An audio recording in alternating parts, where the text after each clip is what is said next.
Come in. Welcome. I'm E.G. Marshall. A man too careful of danger liveth in continual torment, goes an old proverb. But where do we draw the line between courage and rashness? In normal situations, we can rely on our common sense to guide us. But what do we rely on in situations which involve forces we know nothing about?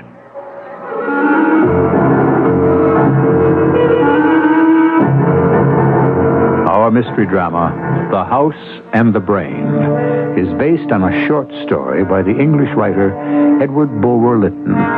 It was adapted especially for Mystery Theater by Percy Granger and stars Gordon Heath.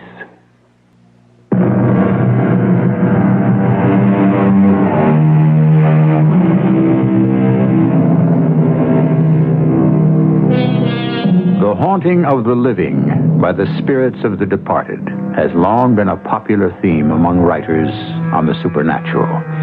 Edward Bulwer Lytton, a 19th century English politician, added a most interesting tale to the genre. What makes his tale so absorbing, aside from his obsession with good and evil, a favorite theme with the Victorians of his day, is the theory he advances to explain the haunting of the particular house he deals with. And what makes his theory so absorbing is its plausibility.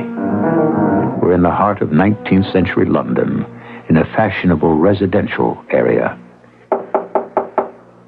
Yes? There's a Mr. Blake to see you, sir. Blake. Oh, yes, Samuel Blake. Show him in, Jeeves. Very good, sir. Mr. Blake? Oh, thank you.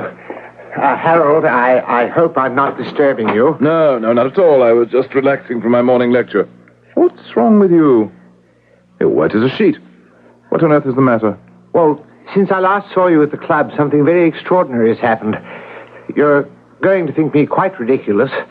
As you know, my wife and I were in search of a furnished flat. Yes, I remember. Did you find one? Well, we thought we had. A large, comfortable-looking house on a quiet side street near Leicester Square. We let the rooms by the week and left after the third day. No power on earth could induce us to return. What happened?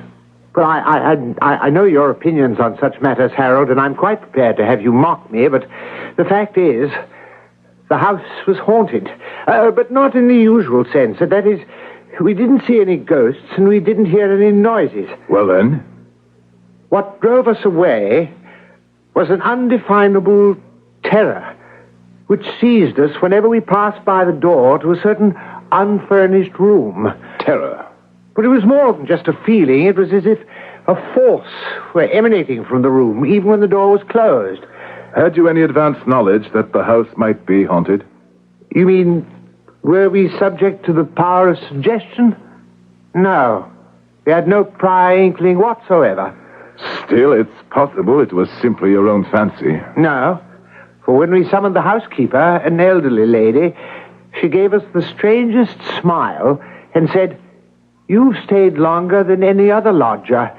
They've been very kind to you." So she knew, and yet she lived there. She said she remembered the spirits from years ago and she'd lived there not as a servant. And then she said something very odd. "I know there will be the death of me someday, but I don't care. I'm old and must die soon anyhow, and then I shall be with them and in this house still." If you give me the housekeeper's name and the address, there's nothing I should like better than to spend a night there.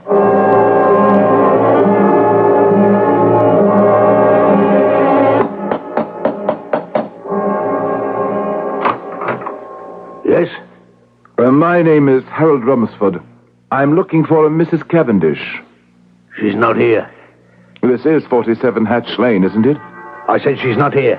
I was told by a former lodger, Mr. Samuel Blake, that she was the housekeeper of this establishment.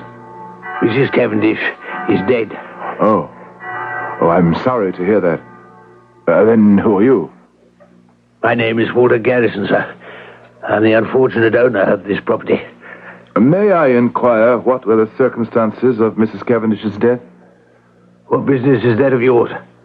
I have heard this house is considered to be haunted. Yes, it is. I can't rent it. Can't even find a servant to keep it.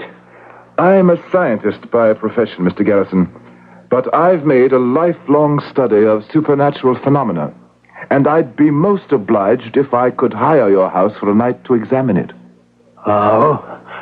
Well, forgive me, Mr. Rumsford. Oh, yeah, Mr. Rumsford. I came here today to close it up for good.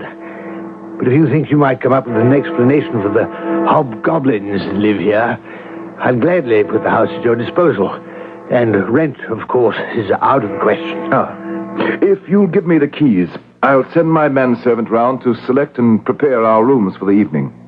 You're obviously not impressed. Oh, I am indeed. But it is my belief, Mr. Garrison, that there is no such thing as the supernatural. Then how would you explain the forces which undoubtedly inhabit this house? These forces killed Mrs. Cavendish. She was found on her bed, her eyes wide open, and a look of terror frozen on her face. According to my friend Mr. Blake, she apparently knew something about these forces. Well, she seemed less frightened of them than most, yes? I should like to have talked to her. What can you tell me of her past? Nothing. Nothing more than she was once mistress of the house. But I can make inquiries if you think it might be helpful. It would indeed.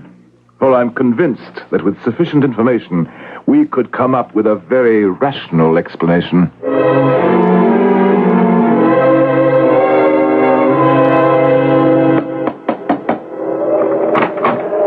Good evening, sir. Welcome to the haunted house. Hello, Cheevers. You brought Duke with you. He enjoys prowling about these old houses so much I could hardly leave him at home. Right. Well, if you come upstairs, I've got a room all ready for you. Have you seen or heard anything yet? Oh, couple of queer things, I suppose. What? Well, the sound of feet pattering behind me. And once or twice whispers in my ear. Nothing more. And you weren't at all frightened? Oh, no, not in the least, sir. This is your room, sir. I've got a nice fire going to keep the night chill away. And where's your room? I chose the adjoining chamber, right through that door there. Good. Now, let's begin by having a look at the room which gave old Blake and his missus such a fright. Yes, sir. Just follow me. It's at the end of the hallway here. I've been down there once already. How did it seem? Quite harmless. You didn't feel anything? No, sir. Just a simple, vacant room. Here we are. Oh, that's odd. What's the matter? Well, I'm certain I left it unlocked. I shall have to go back for the key. Did you see that? The door opened by itself. Obviously, we are being invited in to have a look round. Hold up the candle, Cheevers. Yes. Well, the room's quite bare. Where could the person who's playing these tricks hide? The walls seem quite solid. No hidden doors. Sir, the door closed. It's locked. We are trapped. I must say I'm beginning to imagine how Blake must have felt. Look. It opened again. Quickly, get out to the landing. I got a very distinct impression in that room, Cheevers. Sir? A sensation as if we were in the presence of a powerful force of evil. Sir, there's something else. What? In this room up here on the next landing. Quiet, you. What room is this we're going to? It was the housekeeper's. The room where she was found dead. In the drawer by her bed, I found 2 letters. I see they're both addressed to Mrs. Cavendish. Postmark date is 35 years old. Would that have been when she was mistress of the house? Probably, yes. Now, here's something both letters make reference to.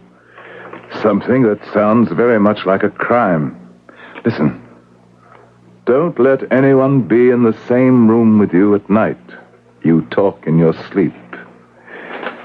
And in this one, even more interesting, What's done can't be undone, and I tell you there's nothing against us unless the dead should come to life.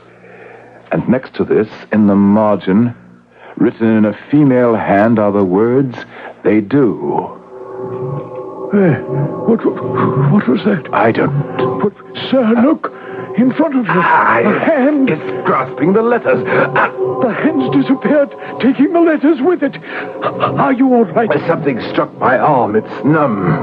Sir, there's another presence in this room. I can feel it. Hold steady, Chivas.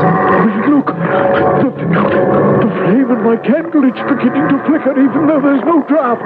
It's growing smaller. What's the matter with Duke? He must see something. He's cowering in terror. What happened? Oh, Duke, he's been flung against the wall, sir. He's dead. Dead? Are you sure? Yes, his neck is broken. What force could have caused it? I don't know. But we'd better get back to our rooms.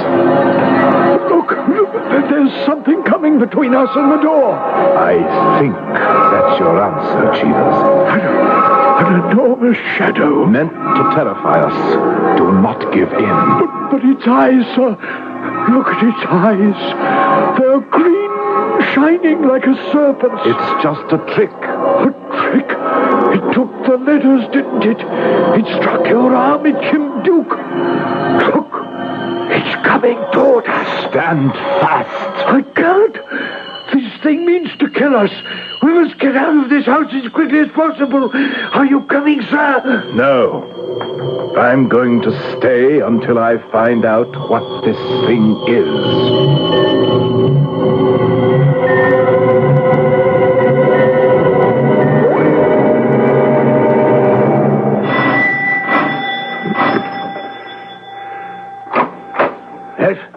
Good morning. Are you Mr. Garrison, owner of the house at 47 Hatch Lane?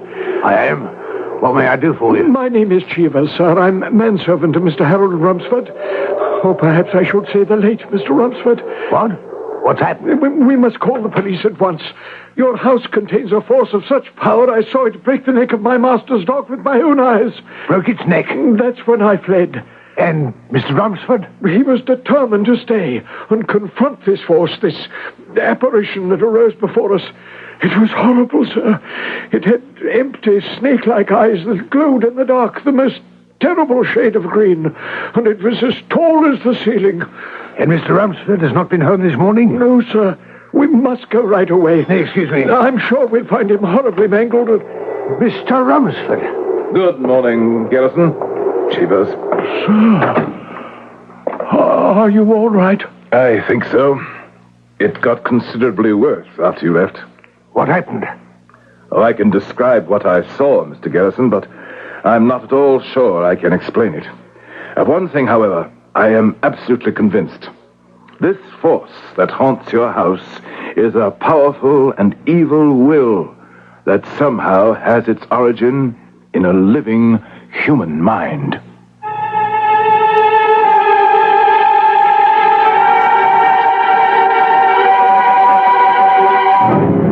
We have so little understanding of the full power of the mind. Are you aware, for example, that most of us use no more than 15% of our brain's total power? And that even a genius like Einstein used only 17%? What fantastic things might be achieved by a person who had the discipline to unleash the mind's complete force. And how terrifying if this person's mind preferred evil to good. I shall return shortly with Act 2.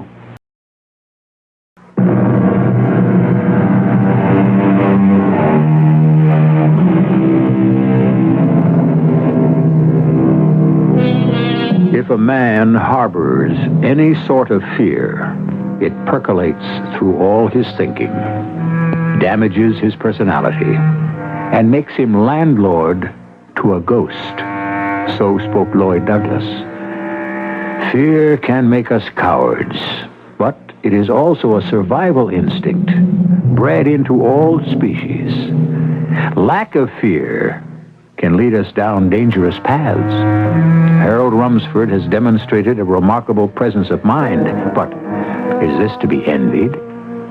For where might it lead him? You think some person is behind the troubles in my house? Why, Mr. Rumsford? Because, Mr. Garrison, things do not simply appear out of thin air. Chivas. Yes, sir. I must talk with Mr. Garrison. Will you wait for me at home? Yes, sir. I want to apologize for breaking ranks last night. That will be all, Chivas. Yes, sir. Good day, Mr. Garrison. Good day. Let me begin by describing what happened. Your manservant told me about the shadow. With the curious snake-like eyes, yes. Next, I was attacked, literally attacked, by a horde of images. I could feel them physically striking me. Now, what kind of images? I couldn't tell. They seemed only half-formed and came and went with lightning speed. But the strangest thing was, I felt the threat was not to my body, but to my mind, as if someone were trying to subjugate me by terror. And I knew if I gave in, my fear would kill me just as it killed my dog. Oh, yes, I heard about that. I'm sorry. Quite abruptly, this random assault of images gave way to two brief scenes. In the first, I saw the apparitions of a young man and woman dressed in fashions popular 100 years ago. They approached each other like two lovers, but just as they touched, the shadow swooped down and covered them. And when he drew back, they lay as if dead upon the floor. And the second scene? It was the phantom of an old woman, possibly Mrs. Cavendish. Why do you think that? Because she was reading two letters I'd found in her room that hinted of some crime. They'd been snatched from my grasp. As she read them, her face was transformed into a young woman's. Then behind her there appeared the bloated face of a man. Bloated? As if he might have been drowned. The woman turned and reached out for him as if she was begging forgiveness. But just then the shadow swooped down again, and when it withdrew, the figures had vanished. That's a remarkable coincidence. What is? You remember asking me to make inquiries about Mrs. Cavendish? Well, she was married to a rather strange man with an unsavory reputation, supposedly an American. They bought that house. Shortly afterwards, Mrs. Cavendish's older brother was found drowned, like the man in your second apparition. The crime referred to in the letters? Possibly. Foul play was suspected, though it couldn't be proven Mrs. Cavendish came into a good deal of money as a result of her brother's death. What happened then? The American husband took the money and vanished, disappeared. The house fell to my uncle in lieu of payment of a loan, and from charity he kept Mrs. Cavendish on as housekeeper. We may be onto something here. The mind, Mr. Garrison, is a powerful and mysterious organ. We have no idea what might be the ultimate range of its power. For example, it's been discovered recently that the basis for the brain's thought waves is electrochemical. Think of the implications. A brain, theoretically, could transmit thoughts over incredible distances. Thoughts powerful enough to kill old Mrs. Cavendish? Huh. Even if you're correct, why should a person want to do this? Why does an evil person want to do anything? I don't know, Garrison. But I am certain that what I saw and felt in that house last night were the half-formed and ever-shifting thoughts of a human brain. But could this brain, or this person, have known details of Mrs. Cavendish's brother's murder? Presumably, the only two who knew about it were Mrs. Cavendish and her husband. Whatever became of Mr. Cavendish? No one knows. After his disappearance of the brother's money, he was never seen or heard from again. Well, I cannot answer your doubts. My theory is obviously incomplete. There's nothing that can be done to save my house? No. I think that wherever the haunting force comes from, its receptacle within the house is the small, unfurnished room on the second floor. I noticed that room is an addition and not part of the main body of the building. It could be removed. And you believe that if I did that... You would cut the telegraph wires from the source, so to speak, and be left with as pleasant a house as any in London. Cheevers and I will assist you. I think the house simply ought to be locked up permanently. What is there to lose? It will give me the chance to test my theory and possibly restore the value to your property. Very well. A small enough expense, I suppose. We'll engage some workmen in the morning.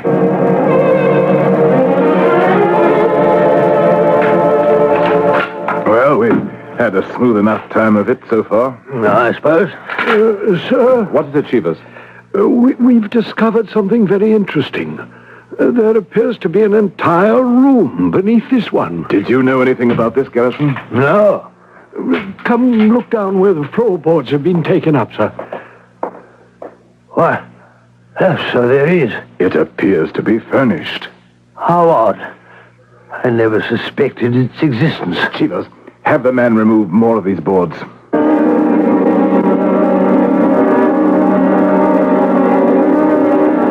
This room has obviously been sealed off for some time. The furniture's 100 years old. Sir, Yes, Cheevers. look at this. Lodged in the chimney brick. What? Yeah. Oh, it's a wall safe. Oh, the lock is quite securely fastened. Do I have your permission to force it? Mr. Garrison. Well, yes, by all means. What do you find in there, Ralph, sir? Several small bottles filled with liquid, a small iron rod, and 3 rocks. Rocks? Yes.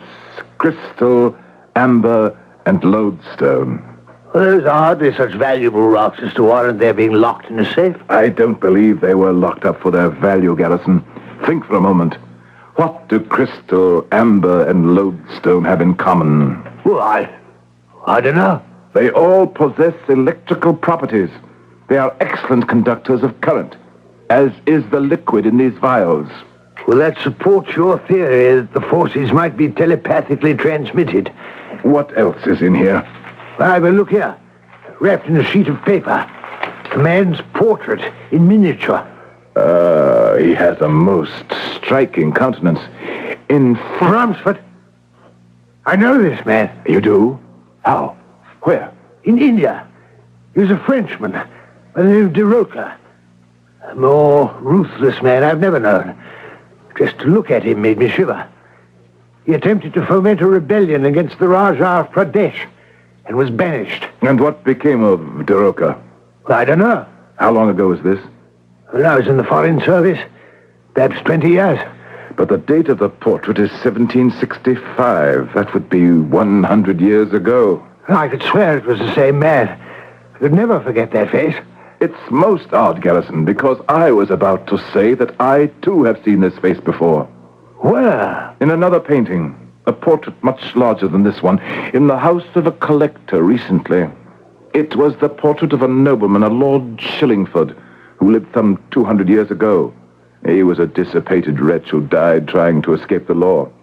Except for the fact that the fellow in this picture is perhaps a half-dozen years older than Shillingford, I could swear the same person sat for both paintings.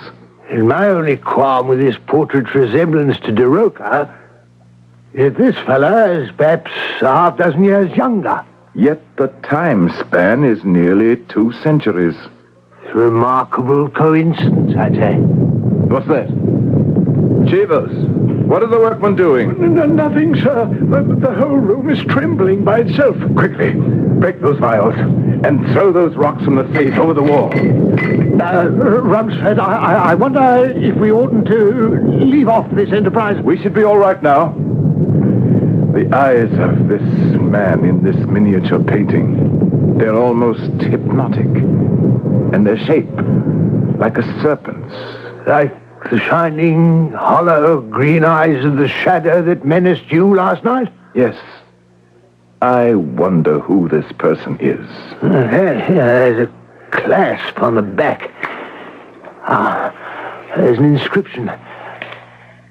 Mariana, to thee, be faithful in life and death, to Jack Tarbuck. What? I know that name. Tarbuck was a scoundrel who made a sensation in London a century ago and was forced to flee the country on the charge of murdering his mistress and his rival within the walls of his own house. That could be the first of the two scenes I witnessed last night. The death of the two young lovers. Yes, it certainly could. Because the house Jack Tarbuck lived in was this one. You're sure? Yeah, I remember my uncle telling me. Hey, look. There's something written on the paper the miniature was wrapped in. It's in Latin. On all that it can reach within these walls, living or dead, works my will. Accursed be this house, and restless the dwellers therein. So, all these years, this house has been haunted by the ghost of a jealous, jilted lover. Have you got a match? Oh, yes, I believe so. Burn this paper. There goes the anathema, up in smoke. Well, Garrison, let us hope your house will now be safe to live in once again.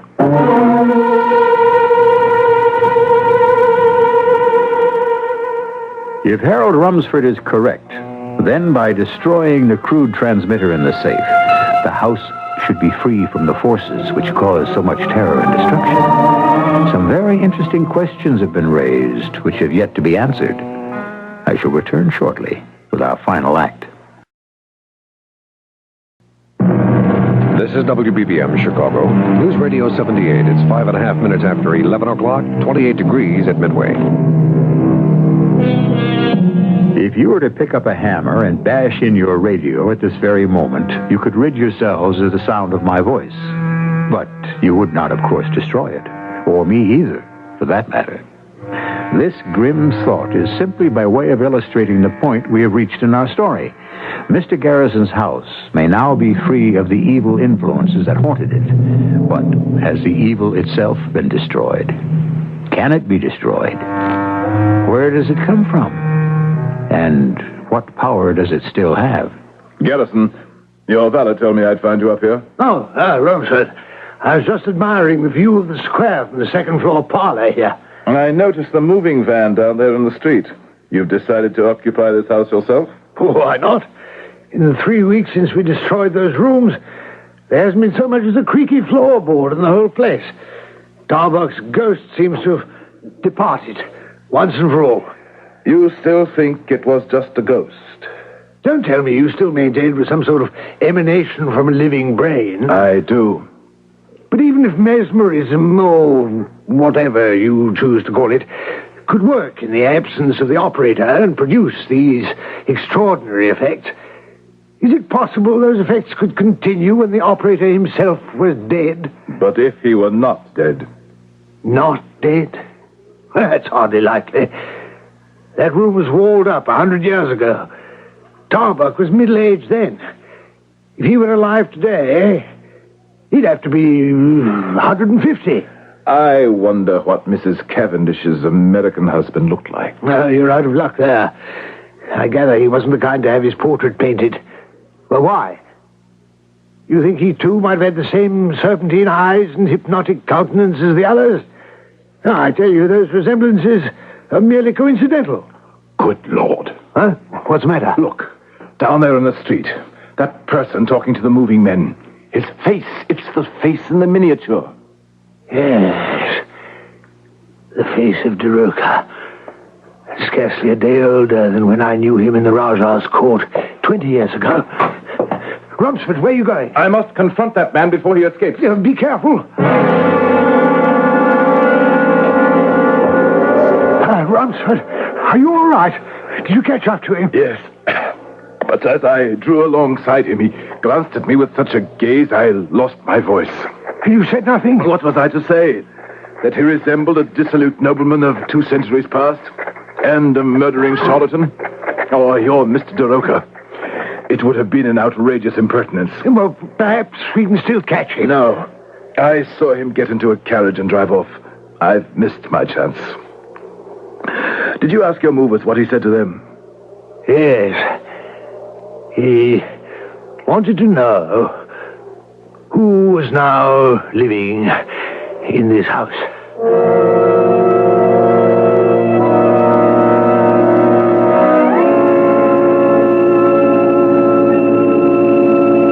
Harold. Oh, hello, Samuel. I haven't seen you at the club here for weeks. Not since I came to your house that morning with my tale of terror.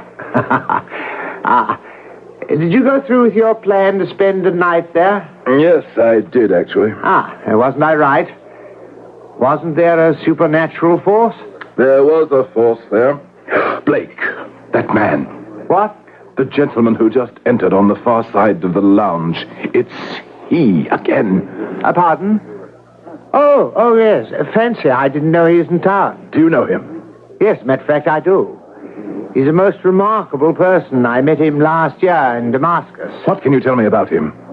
Among other things, he's the best Oriental scholar I know. What nationality is he? British. He's lived out of the country for many years, though. He's only recently arrived here. Just between you and me, I suspect he's a renegade of some sort. What makes you think that? Because he's immensely rich. But I have no idea how he came to be so. Nor, so far as I can tell, does anybody else. And, by the way, he's a great mesmerizer. A mesmerizer? Oh, yes. I've seen him with my own eyes produce effects on inanimate objects. Will you introduce me to him?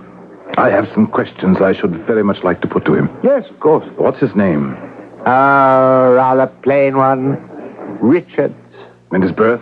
His family? I have no idea. His past is really quite a mystery. Come, if you want an introduction. Mr. Richards? Yes? Mr. Samuel Blake, I believe. Yes, we Met in Damascus on April 3rd of last year.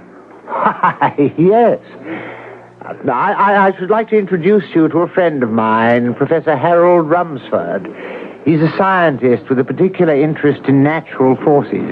How do you do? I'm most interested to meet you, sir. I'm sure you two have much in common, and you must now excuse me. I see the gentleman I've been waiting for has arrived. Goodbye, Blake. And remember, Harold, the next time we meet, I want to hear all about your experiences in that house. What house is that? Nothing. Your accent, Mr. Richards, it's quite singular. Is it? Yes, rather difficult to place. I would venture to say you've traveled a good deal. Yes. I've not been in the habit of speaking English for some years now. Not since you were banished from the court of the Raja of Pradesh. I beg your pardon. I have seen a miniature of you, Mr. Richards, in a house you once inhabited and perhaps even built in Hatch Lane. You passed by that house this morning. Look at me, Mr. Rumsford. No, you shall not attempt to hypnotize me. I have been a student of life and nature, and there are some questions I am determined to ask you. I sense you're a highly intelligent man. That may prove important to me. Therefore, I concede you the privilege you seek. What would you ask? What is the ultimate power of the human will? What is the ultimate power of thought? Think, and in an instant you're in China. True, but my thought has no power in China. It may have. A simple thought may alter the whole condition of a country, may it not? What is a law but a thought? Thought does have power, Mr. Rumsford. But does it have the power to revive the thoughts of the dead? Or to survive death itself? I decline to answer. Then it is possible that intense evil in an intense will, aided by certain scientific means, may produce extraordinary effects. Is it possible, for example, that it can haunt a house by raising all the guilty thoughts and guilty deeds ever conceived or done within those walls?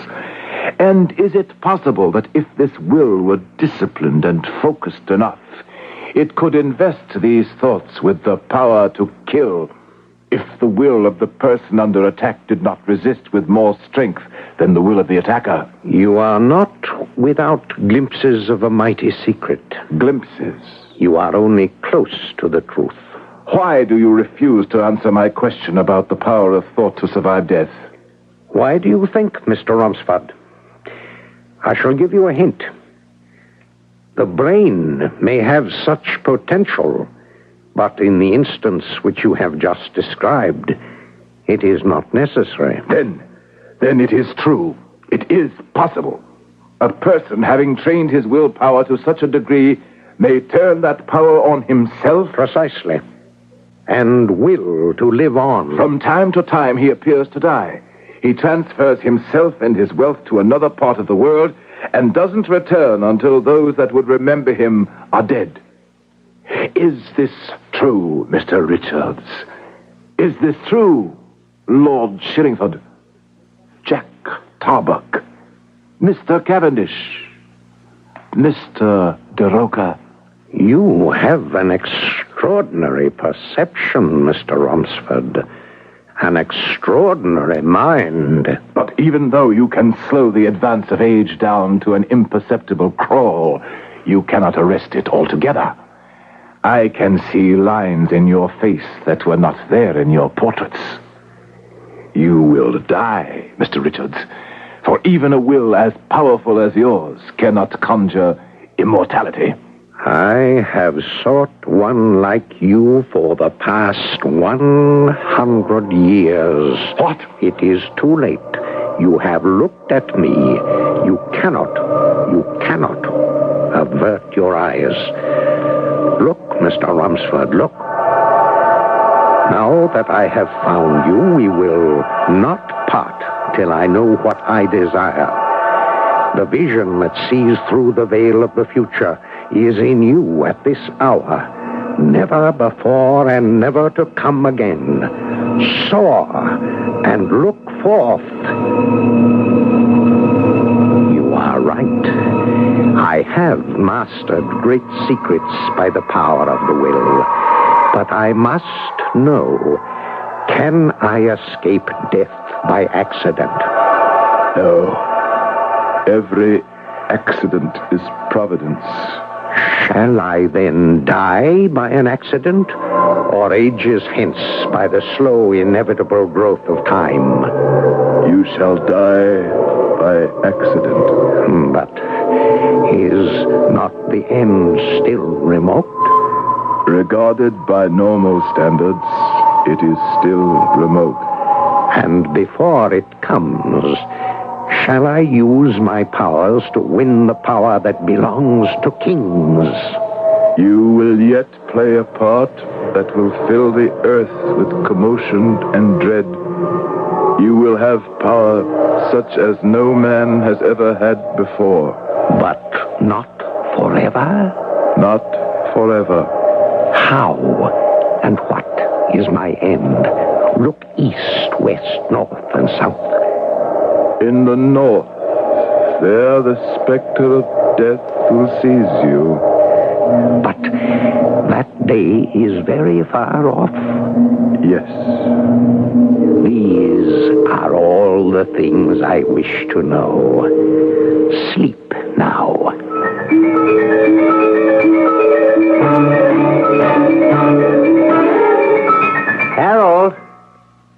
Harold, wake up. What happened? I never thought I'd see this. You, who have always declared yourself proof against mesmerism, has succumbed at last to my friend Richards. Richards? Where is he? He's gone. He left shortly after you passed into your trance, saying you would not wake up for an hour. I've been asleep an entire hour? To the minute. You all right? Where is Mr. Richards staying? I believe at the Trafalgar Hotel. We must go there at once.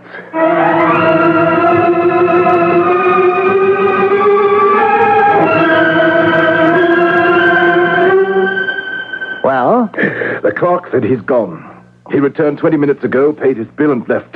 Is it really so urgent that you find him? It is absolutely imperative. He left instructions which steamship should receive his baggage. If we hurry, We can catch the next train to Southampton. Excuse me, are you the gentleman who was asking for Mr. Richards? Yes, I am. He said you might be coming by, so he asked me to deliver this note to you. Thank you. Thank you very much.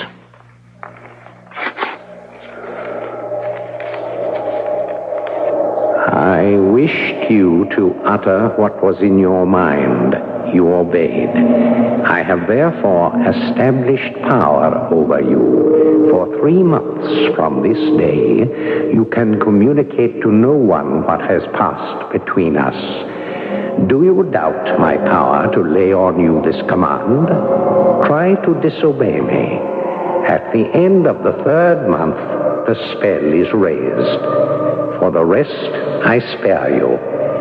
I shall visit your grave a year and a day after it has received you. Harold? Harold? What? What does the note say? Oh, it's nothing, really. Well, we've got to hurry if you still want to follow Richards to Southampton. I don't think so, Blake. No? But just a moment ago you... Now, see here, Harold. What's this all about? Nothing, Blake. It's not really all that important, after all.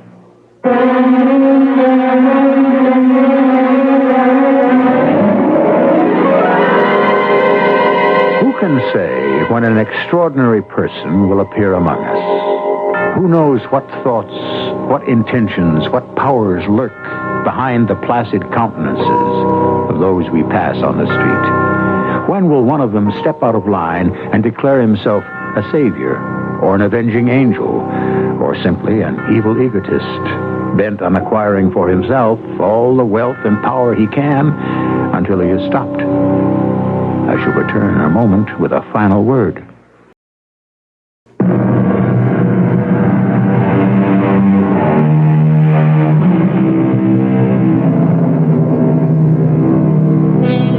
The power of suggestion is a potent force indeed. Think, and in an instant, you are in 19th century London, the setting of our story. Think, and your mind can transport you anywhere we choose to take you, here on Mystery Theater. And that is why you will tune in 7 nights a week. Do you hear me? Our cast included Gordon Heath, Robert Dryden, and Court Benson.